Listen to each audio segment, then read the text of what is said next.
Jadi lama saya termenung, saya dengan Ustaz Adi Hidayat, saya dengan A.A. Gim, saya dengan Babe Haikal, saya dengan Ustaz Yahya Walone. Kami tidak dari suku yang sama, berbeda pulau, tapi kemudian bisa bersama dalam dakwah ini. Memang mukjizat Nabi Muhammad SAW itu luar biasa. Apabila kita sudah menyakiti, sekali lagi, innal ulama warasatul anbiya.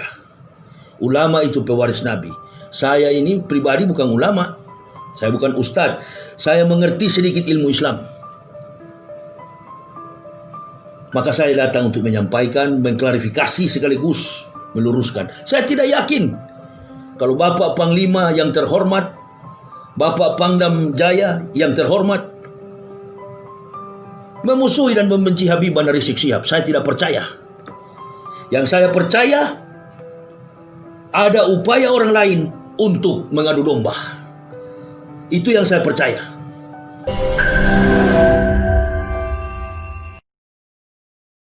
Jangan lupa subscribe, like, and share.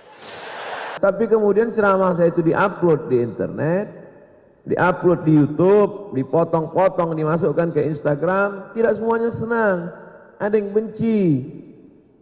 Maka datanglah UHF membela. Jadi kami ini sepaket. Bahasa Inggrisnya haters, atau disebut juga buzzer. Bahasa Arabnya syaitan. Jadi lama saya termenung, saya dengan Ustaz Adi Hidayat, saya dengan A.A. Gim, saya dengan Babe Haikal, saya dengan Ustaz Yahya Walone. Kami tidak dari suku yang sama, berbeda pulau, tapi kemudian bisa bersama dalam dakwah ini. Memang mukjizat Nabi Muhammad SAW itu luar biasa. Fama ta'arafa, kalau ruh itu sama sifatnya, iktalaf, dia pasti akan bersatu. Ada ungkapan Imam Abu Hamid Al-Ghazali dalam kitab Ihya Ulumuddin. Apa kata beliau? Idza qasada al-ulama'u bil ilmi al-mala wal jaha tahasadu. Idza qasada al-ulama'u bil ilmi, kalau orang berilmu itu dengan ilmunya dia ingin mencari dua, al-mala cari duit, wal jaha cari popularitas, tahasadu pasti dia akan saling hasad dengki. Jadi mudah saja kita mengukur. Kenapa ini ada orang hasad, saling hasad? Dua. Penyebab orang menjadi hasad adalah al-mal wal jah, harta dan popularitas. Mudah-mudahan Allah membersihkan hati kami dari itu semua. Jadi sampai kapanpun nanti anak cucu kita, tidak kita setting mereka dari sekarang, Allah yang akan mempertemukan mereka. Mana buktinya? Nih, kami sekarang. Wa may yartadda minkum an dinihi, siapa di antara kamu yang murtad meninggalkan agama ini, murtad dia, kafir dia, fasaufa ya'tillahu biqaumin, akan diganti Allah, akan didatangkan Allah dengan sekelompok orang, yuhibbuhum, Allah cinta kepada mereka, wa yuhibbunah, Allah balas cinta mereka. Yuhibbuhum, Allah cinta kepada mereka, wa yuhibbunah, mereka membalas cinta Allah. Yujahiduna fi sabilillah, mereka berjuang menolong agama Allah. La yakhafuna fillah laumata laim, mereka tidak takut kepada laumata laim. Tak takut mereka kepada orang yang mencaci maki, membuli, menghina. Alhamdulillah saya tidak terpancing dengan hinaan caci maki itu. Di antara yang menyelamatkan saya itu, yang pertama, saya tak tahu passwordnya. Beberapa hari ini banyak orang ngasih masukan ke saya, mestinya Ustadz Fulan jangan balas Ustadz, mestinya jamaah yang dia ingin supaya ada satu tim khusus. Dan memang kita tidak punya dana untuk itu. Habis sudah untuk peletakan batu pertama, sekolah, pengiriman mahasiswa. Jadi perlulah buzzer-buzzer yang lillahi ta'ala untuk membela di medsos, membela para ulama kita, dan tanpa ketemu di alam nyata, ketemunya ya di alam ghaib, karena buzzer ini kan ghaib-ghaib semua. Inilah yang ke depan ini yang bisa menolong kebersamaan kita. Saya insya Allah selagi masih sehat, panjang umur, saya akan tetap keliling. Semua kota akan dijalani. 2021 setiap satu daerah itu saya datang insya Allah 3 kali. Dari mulai Aceh sampai wilayah timur Indonesia. Berarti kalau 3 kali berarti saya datang 4 bulan sekali. Aceh, Pulau Sumatera, Kalimantan, Sulawesi, Jawa, berarti saya datang 3 kali. Yang saya sampaikan tak banyak. Perbaikan pendidikan, perbaikan ekonomi, perbaikan politik. Selaku putra putri bangsa tentu kita bersyukur. Kepulangan Habibana Rizik Syihab adalah menambah satu daya energik yang kuat di dalam kita membangun peradaban dunia, secara khusus kemerosotan akhlak yang terjadi di tengah bangsa ini. Sebagai anak cucu Rasulullah SAW yang punya kemampuan ilmu Islam yang luar biasa, saya pribadi orang yang bukan terlahir dari keluarga Muslim, tetapi sangat-sangat menghargai hidayah yang Allah berikan kepada kami sekeluarga dengan memihak, membela mati-matian kepada kaum-kaum terpelajar secara akademik Islam. Apalagi seorang anak cucu Rasulullah, darah yang mengalir dari dalam jiwa mereka itu adalah merupakan titisan dari para nabi yang patut kita hormati, yang patut kita banggakan, karena merupakan sumbangsi besar bagi keberlangsungan kehidupan keutuhan negara kesatuan Republik Indonesia. Apa jadinya kalau hal ini selalu dijadikan sebagai kekuatan politik dalam bernegara dan kemudian mengungkit-ungkit peristiwa hukum yang sudah boleh dikatakan hanya dibuat-buat, hanya dicari-cari kesalahannya. Inilah satu kejahatan yang terstruktur, bersifat sistemik, masif. Sebagai manusia biasa yang penuh dengan kelemahan dan kekurangan baik dalam bertutur kata, berbicara, apalagi berperilaku, siapapun manusia, mulai dari pemimpin negara, para pembantu, sampai pembantu pemimpin negara, menteri-menteri, anggota parlemen, bahkan sampai ke tingkat ulama pun, kita hidup dalam satu ruang yang disebut dengan dunia. Kita membutuhkan aspek fisik, kebutuhan dasmania. Akibat kebutuhan inilah kita banyak terperosok ke dalam berbagai macam kejahatan karena ambisi, karena sifat untuk mencintai dunia. Demi kekuasaan, demi pangkat jabatan, bahkan demi harta kekayaan yang kita ingin rebut. Cara apa saja kita lakukan demi menghancurkan sesama kita, tidak peduli.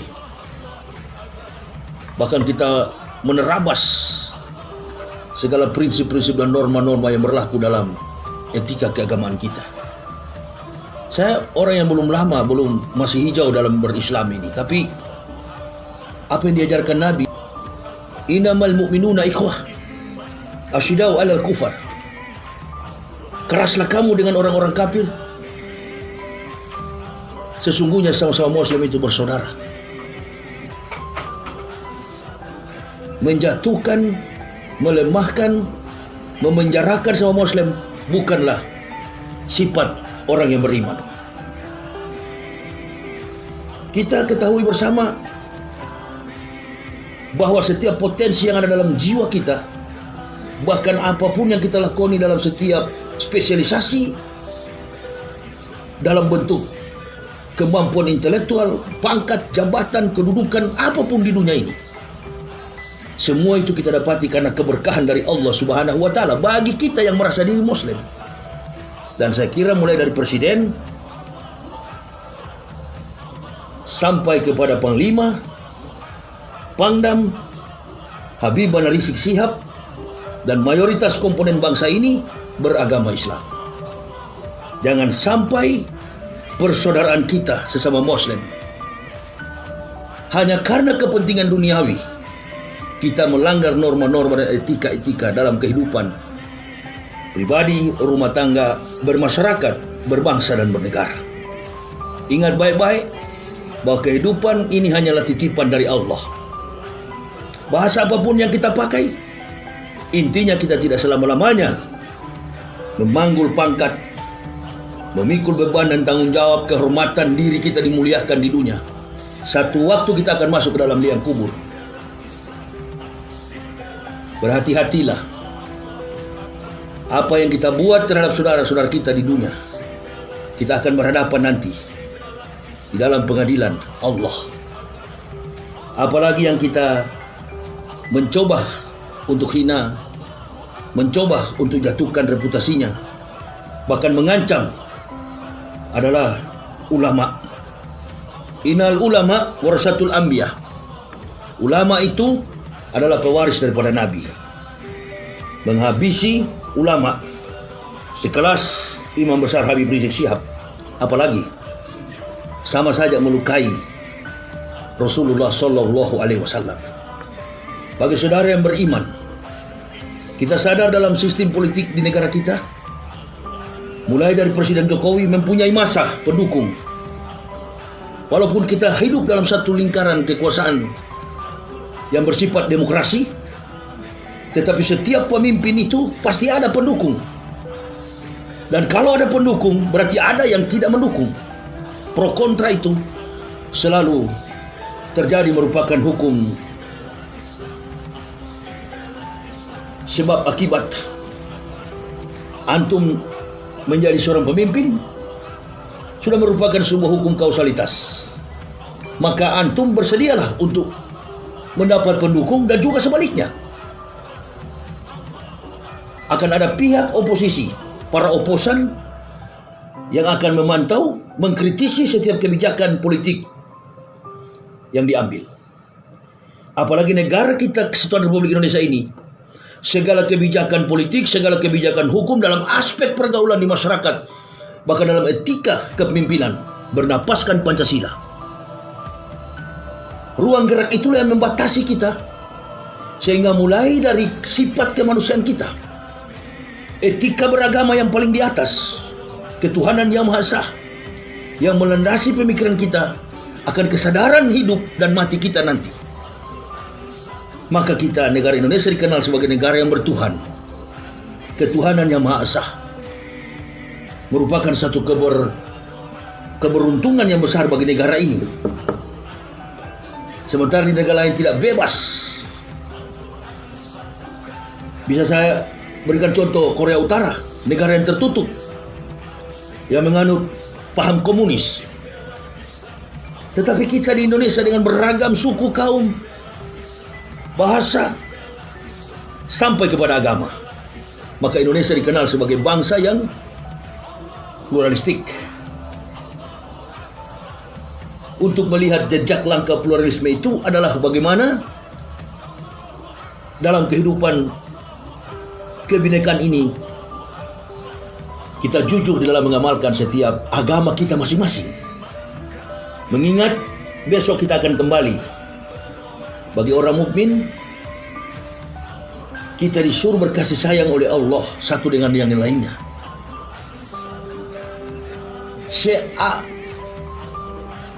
Seburuk apapun kesalahan saudara kita, kecuali telah murtad dari Islam atau dia munafik terhadap Islam, innahum kafar billahi wa rasulihi wa ma matu fasikun, maka dia mati dalam keadaan fasik. Tapi selagi dia masih beriman, cuma karena kepentingan politik, cuma karena pangkat dan jabatan, lalu dia memusuhi, membenci ulamanya, Allahu Akbar, Innalillahi, sungguh menakutkan, mengerikan keadaan ini. Pangkat dan jabatan itu tidak kita bawa ke dalam kubur. Doa dari para ulama, doa dari para jamaah. Apabila kita sudah menyakiti, sekali lagi, innal ulama warasatul anbiya. Ulama itu pewaris Nabi. Saya ini pribadi bukan ulama, saya bukan ustadz, saya mengerti sedikit ilmu Islam. Maka saya datang untuk menyampaikan, mengklarifikasi sekaligus meluruskan. Saya tidak yakin kalau Bapak Panglima yang terhormat, Bapak Pangdam Jaya yang terhormat, memusuhi dan membenci Habibie Rizik Syihab. Saya tidak percaya. Yang saya percaya, ada upaya orang lain untuk mengadu domba. Itu yang saya percaya. Saya percaya Bapak Panglima, Bapak Kapolri, Bapak Panglima Kodam setiap subuh mengangkat kedua tangannya, takbir di hadapan Allah, Allahu Akbar, sampai malam hari, 5 waktu dalam sehari. Saya yakin. Di kesempatan ini saya hanya berpesan, para pemimpin-pemimpin kita mulai dari Bapak Presiden sampai kepada para ulama-ulama dan seluruh komponen masyarakat mayoritas ini, mari kita bersatu, saudara-saudara. Hukuman berat sekali akan kita terima kalau kita murtad dari Islam, munafik terhadap agama ini. Kita tidak diperhitungkan lagi sebagai umat Nabi. Nauzubillah summa nauzubillah, tempat kita adalah neraka jahanam. Tapi jika kita berkasih sayang, saling mengampuni, tidak saling menyakiti, bahkan memenjarakan, Allahu Akbar, keberkahan itu tidak di akhirat, di dunia pun kita akan bersama-sama. Maka bangsa ini menjadi bangsa yang baldatun, toibatun, warabbun ghafur. Beberapa minggu ini saya perhatikan setiap tayangan televisi selalu mengungkit-ungkit itu. Ini media-media sosial, media-media televisi, informasi yang berkembang, media cetak, hanya menjadi provokator. Ada sekelompok orang yang tidak suka kita bersatu. Komponen masyarakat bangsa ini tidak ada. Dia cuma jumlahnya kecil. Siapa mereka? Mereka yang suka mengadu domba.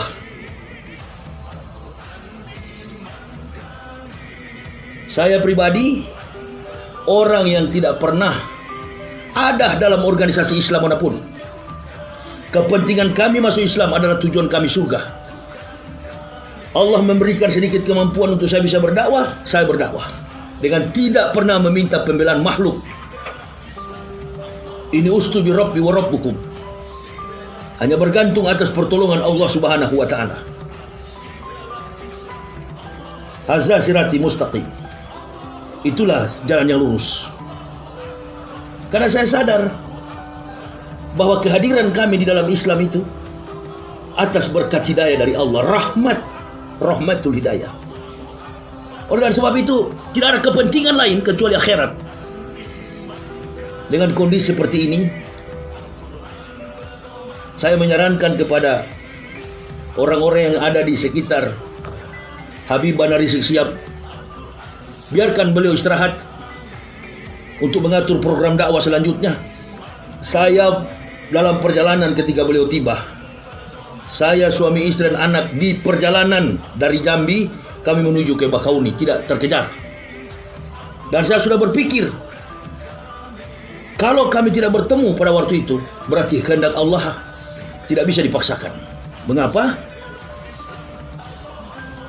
Karena situasinya ternyata begini. Belum tentu orang yang di samping kiri kanan Habibie Rizik Syihab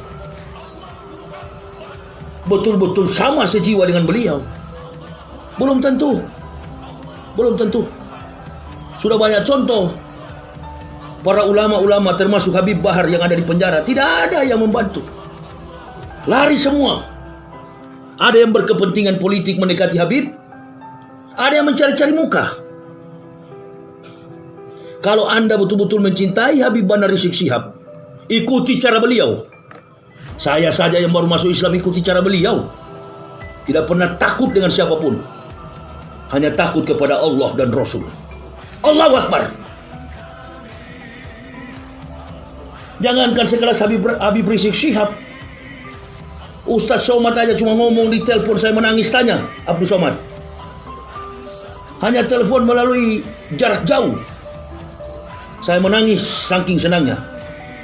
Ustaz Zaitun Rasmin, kita hanya melalui telepon, saya menangis karena saya bangga dengan ulama-ulama muda, kecerdasan mereka. Apalagi Habib Rizik, orator terbaik. Rugi bangsa ini, rugi. Dan saya tidak yakin Pak Idam Aziz Kapolri, Pak Pangdam, dan Pak Panglima kita tidak suka sama Habib. Tidak, saya tidak yakin. Mereka sayang sama Habib. Saya pun sayang sama Habib. Cuma saya tidak mau tunjukkan. Anda yang banyak-banyak di sekitar Habib Bandar Rizik Syihab, jaga reputasi beliau. Ikuti cara beliau kalau cinta kepada beliau. Jangan cuma mulut kita bangga. Buktikan, saya cinta Habib. Cinta kepada Habib Bandar Rizik Syihab. Bukan cuma cinta berkerumun, cerita. Tidak begitu. Menjauhkan beliau dari bahaya. Menjauhkan beliau dari tindakan-tindakan yang tidak baik. Sudah berimbas, sudah banyak, membias. Sampai gubernur pun sudah menjadi sasaran.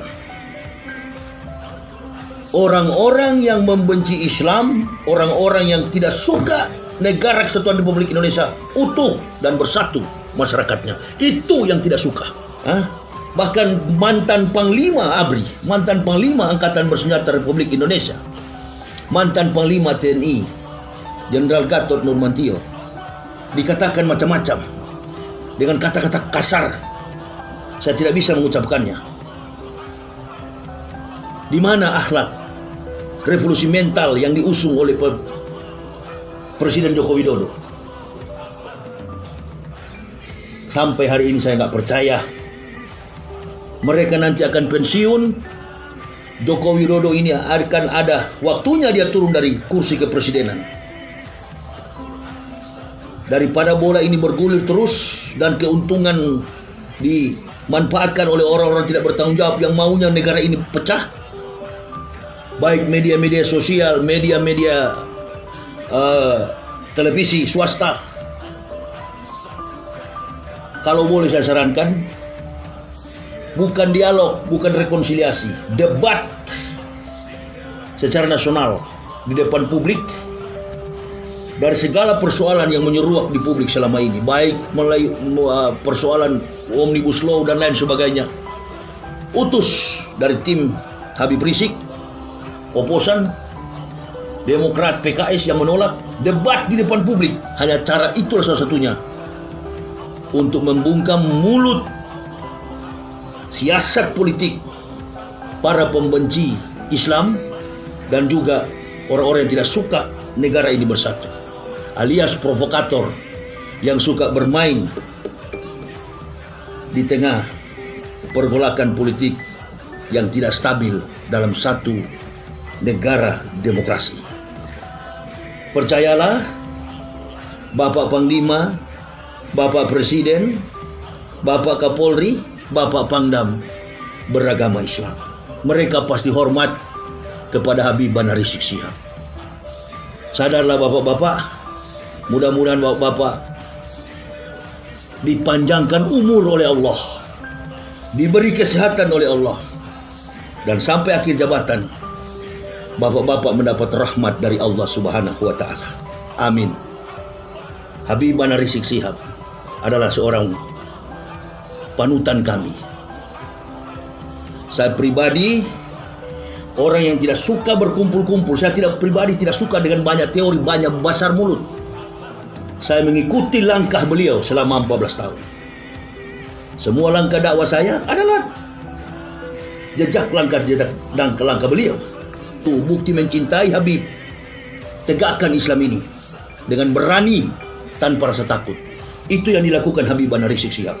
Beliau adalah lambang perjuangan suci umat Islam Indonesia. Mengenai sumpah serapah, sudah orang-orang yang membenci Habib Bandar Rizik Syihab Orang-orang yang tidak suka, tidak ibadahnya, cek ibadahnya. Kalau betul-betul dia seorang Muslim, periksa ibadahnya. Bila perlu suruh uji dia. Dia jadi imam di satu masjid. Kalau betul dia Islam. Ataupun kalau dia mampu, dia sekelas ulama, pasti penjilat. Atau dia sekelas aktivis, pasti dia dibayar. Pasti penjilat. Munafikun. Ini yang paling bahaya. Musuh dalam selimut. Doa saya pribadi, mudah-mudahan isu-isu yang berkembang ini segera redah. Habibana Rizik Syihab dan keluarga senantiasa dalam lindungan Allah Subhanahu wa taala. Saya sayang sekali, apalagi saya sering berkomunikasi dengan Habib Bahar sebelum dan sesudah beliau di penjara. Saya akan kumpul di jalan-jalan, saya akan kumpul banyak-banyak orang, bukan demo. Kalau Islam sudah diganggu dan terjadi peperangan, insya Allah saya akan mau kumpul-kumpul. Bukan persoalan pandemik. Justru itu sudah jadi alat politik. Justru itulah yang membuat mata kita terbuka bahwa persoalan bangsa ini ternyata lumpuhnya pada sila yang kelima, keadilan sosial bagi seluruh rakyat Indonesia. Lain ditindak, lain tidak ditindak. Jadi sudahlah, itu tidak usah menguasai hukum pidana. Orang sudah tahu ini tidak adil. Napas daripada sistem pemerintahan kita itu dalam menjabarkan semua persoalan bangsa ini dalam sistem pemerintahan dinapaskan oleh Pancasila. Ini persoalan ketidakadilan. Sementara undang-undang dibuat itu, hukum pidana itu untuk keadilan. Makanya disebut pengadilan. Jadi percuma mau dibicarakan itu, tidak ada manfaat. Semua rumusan daripada sila Pancasila itu adalah filsafat. Kebetulan background saya filsafat. Mudah sekali. Semua rumusan sila itu mempunyai referensi yang kuat dengan dasar kebenaran Al-Quranul Karim. Ini saja yang saya bisa sampaikan. Insya Allah saya percaya Bapak Presiden, Bapak Panglima, Pangdam, Habibana Rizik Syihab mempunyai masa masing-masing, mempunyai kekuatan masing-masing. Jaga semua yang dititipkan oleh Allah Subhanahu wa taala di pundak kita masing-masing. Dan kepada orang-orang di sekitar Habib, contohilah, ikutilah jejak langkah beliau. Itu baru betul-betul antum mencintai Habibana Muhammad Rizik Syihab. Ikuti cara beliau, ikhlas berdakwah, ikuti keberanian beliau. Kita berantas nih tikus-tikus yang suka mengacaukan Indonesia ini. Jadi saya kira sebagai putra bangsa, sebagai pendakwah, kalau Pak Jokowi punya pengikut, Pak Panglima punya pengikut, Pak Pangdam punya pengikut, Habibana punya pengikut, saya pengikutnya Habibana. Keadilan sosial bagi seluruh rakyat Indonesia. Yang lain disikat, yang lain tidak. Ini jadi tameng politik, jadi kekuatan politik. Apa? Orang-orang yang dendam kepada gubernur, orang-orang yang tidak suka kepada Kapolda, dua Kapolda, dan lain sebagainya. Ini persoalannya seperti benang kusut. Oleh dan sebab itu, di kesempatan ini, kalian, para ustadz, saya bukan ustadz, saya bukan ulama. Berulang-ulang saya katakan, menertibkan dunia ini hanya 4. Kiwamud dunya bi arba'ati asa. Bi ilmi ulama, ilmu para ulama, bi adlil umaro, bi syakwatil akniya, kedermawanan orang kaya, dan yang keempat bidawatil fuqara'i. Itu yang saya ulang-ulang. Karena dunia ini masih belum tertib, ribut sana sini, mulai dari Pancasila musuh agama, agama musuh Pancasila, dan lain sebagainya. Sampai isu tentang orang Minang Pancasilais dan lain sebagainya, tidak Pancasilais dan lain sebagainya, undang-undang Omnibus Law, undang-undang Cilaka, Cipta Lapangan Kerja, dan lain sebagainya. Ini seperti benang kusut sekali lagi. Nah, ini diatasi. Siapa dia? Orang-orang berkomentar miring, bahkan memberikan statement di video untuk mencari-cari apa itu. Apa kalau di YouTube itu subscriber berat sebelah. Baru dia mengaku Islam, saya Islam. Kalau kau Islam, kenapa kau mengadu domba antara Panglima Kapolri dengan Habib Bahar Rizik Syihab yang konon sama-sama Muslim? Bukan Islam kau, munafik, komunis. Damaikan antara Pak Presiden dengan Habib, damaikan antara Panglima dengan Habib, damaikan antara Kapolda dengan Habib. Negara ini akan menjadi negara yang baldatun, toibatun, warabun, kufur. Tapi kalau saling menyakiti, apalagi Habibana, Habib, keturunan Nabi, selesai negara ini. Selesai negara ini. Makanya saya bilang tadi, saya tidak yakin. Insya Allah lambat atau cepat orang-orang ini akan sadar. Tidak ada, lihat dari pandangan mata beliau itu, tidak pernah ada mata pengkhianat begitu. Perhatikan beliau berpidato. Lihat,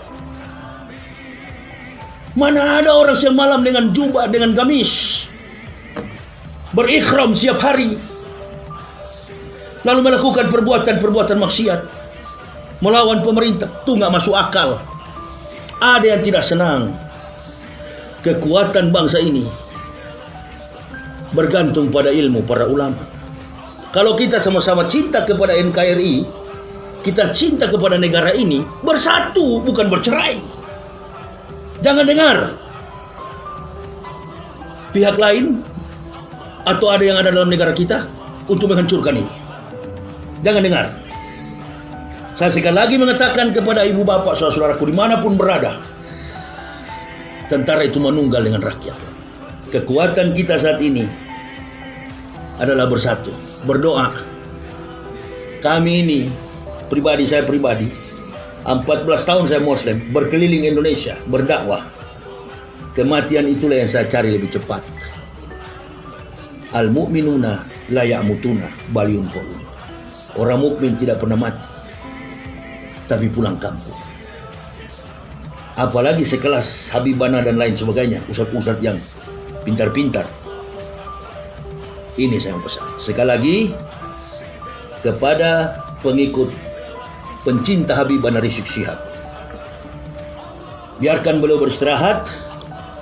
Kita berdoa supaya petinggi-petinggi negara ini menghargai beliau. Urusan orang mau hina, orang mau fitnah, saya pun pernah merasakan yang begitu. Saya tidak peduli. Dan kepada kita yang ada di samping kiri kanan Habib Bahar Rizik Syihab, kepada ustadz-ustadz, kalau mau keras tegas berdakwah boleh, tapi jangan melampaui batas-batas norma etika akhlak mulia sebagaimana yang dicontohkan baginda Rasulullah Muhammad sallallahu alaihi wasallam. Yang kedua, setelah bi'ilmi ulama, ilmu para ulama, bi'adlil umaro, sila yang kelima, adilnya pemerintah. Insyaallah kalau pemerintahan dan kabinet Joko Widodo ini jujur, adil, insyaallah masih panjang waktunya, masih ada 4 tahun. 2020, 2021, 2022, 23, 24. Jabatan tidak akan kekal selama-lamanya. Jabatan tidak akan kekal. Penyesalan tidak pernah di depan. Penyesalan selalu di belakang. Sebelum menyesal, ingat kita akan pensiun. Jabatan setinggi langit pun. Ya kalau sampai pensiun, kalau di tengah perjalanan kita menjabat dipanggil ke rahmatullah, pertanggungjawabkan itu. Atau kita terbang ke satu negara dan pesawatnya pecah di udara, hati-hati. Berarti kita bukan husnul khotimah, karena kita sudah menyakiti sama Muslim. Orang mukmin itu orang yang sholat, orang yang tidak munafik terhadap saudara Muslim, orang yang tidak munafik menjual akidah, murtad. Orang Muslim itu orang yang takwa. Setiap Jumat saya percaya semua pejabat mulai dari Pak Jokowi Presiden sampai pejabat pasti sholat Jumat. Apa pembukaan imam itu? Setelah membaca mukadimah, baru imam membaca ya ayyuhalladzina amanu taqullaha haqqa tuqatih wa la tamutunna illa wa antum muslimun. Wahai orang-orang beriman, bertakwalah dengan sebenar-benar takwa dan janganlah mati kecuali dalam keadaan Islam. Ini yang bisa saya sampaikan. Mudah-mudahan memberi berkah bagi perubahan yang besar atas bangsa ini. Kesadaran jiwa kita menunjukkan kita adalah orang-orang yang bertakwa. Dan ini adalah perintah dalam Islam. Jika saudaramu sedang berselisih, hendaklah kau menjadi pemersatu, bukan menjadi pemecah. Mengkomentari, memina-hina Habibana, di sana juga menghina-hina Panglima. Berhenti yang begitu. Berhenti, tidak akan bersatu kita. Mari kita rapatkan barisan. Dan satu masalah yang perlu kita ingat, ketika Kaisar Konstantinopel masuk campur urusan Kristen pada waktu itu, antara Trinitarian dengan monotheism, Kristen Trinitas, terjadi di Nicea, Konsili Nicea. Karena Kaisar Konstantinopel masuk campur urusan agama, berdarah-darah antara Kristen. Nah, ini sejarah. Dalam sejarah Islam mungkin banyak ustadz-ustadz yang lebih tahu.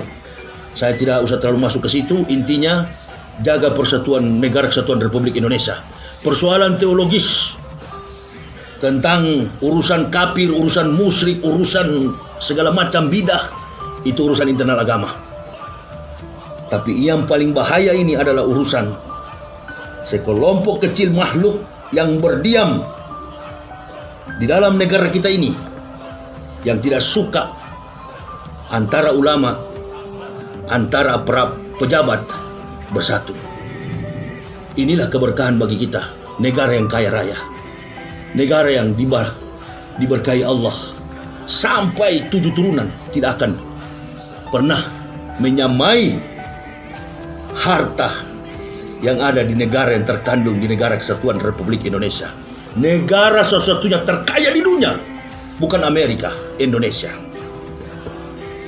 Keberkahan inilah yang membuat kita semua sadar bahwasannya apa yang kita lakukan mengandung kebaikan. Pasti orang-orang yang tidak baik akan mencelakai kita. Pak Presiden orang terbaik, Pak Panglima orang baik, Pak Pangdam orang baik, Pak Kapolri orang baik, Pak Kapolda orang baik. Kalau tidak baik tidak mungkin menjadi pejabat. Yang tidak baik itu bajingan-bajingan yang ada, yang berkepentingan secara ekonomi dan suka membenci ulama. Siapa mereka? Tentu bukan orang beragama, orang yang tidak beragama, komunis PKI. Itu yang perlu kita waspadai bersama, bahaya laten PKI. Mereka bisa ngaku Islam, mereka bisa ngaku Kristen, mereka bisa ngaku agama apa saja. Tapi dari cara berperilaku mereka sudah ketahuan. Nah, ini kita waspada. Singkirkan dia, baru kita bersatu. Habis dia. Saya tidak yakin. Saya meyakini apa yang terucap dari Pak Pangdam, pasti Pak Pangdam menyesali. Secara pribadi, pasti Pak Pangdam menyesali. Karena biar bagaimanapun ulama Pak Pangdam itu, ulama Pak Hadi, Pak Panglima, ulama Pak Jokowi. Buka mata kita. Hubud dunia, roh sukuli hotiat. Cinta kepada dunia adalah akar segala dosa. Saya hanya sekali lagi berdoa bagi persatuan dan kesatuan bangsa ini agar senantiasa berjalan dengan baik. Roda pemerintahan dengan isu pandemik, ekonomi yang merosot, dengan kebaikan ini akan memberikan pengertian kepada kita semua. Karena nilai ketakwaan seorang yang beriman itu adalah kesadaran yang tinggi kepada Allah Subhanahu wa taala. Barakallahu fikum. Mudah-mudahan yang saya sampaikan ini bermanfaat bagi kita semua. Assalamualaikum warahmatullahi wabarakatuh.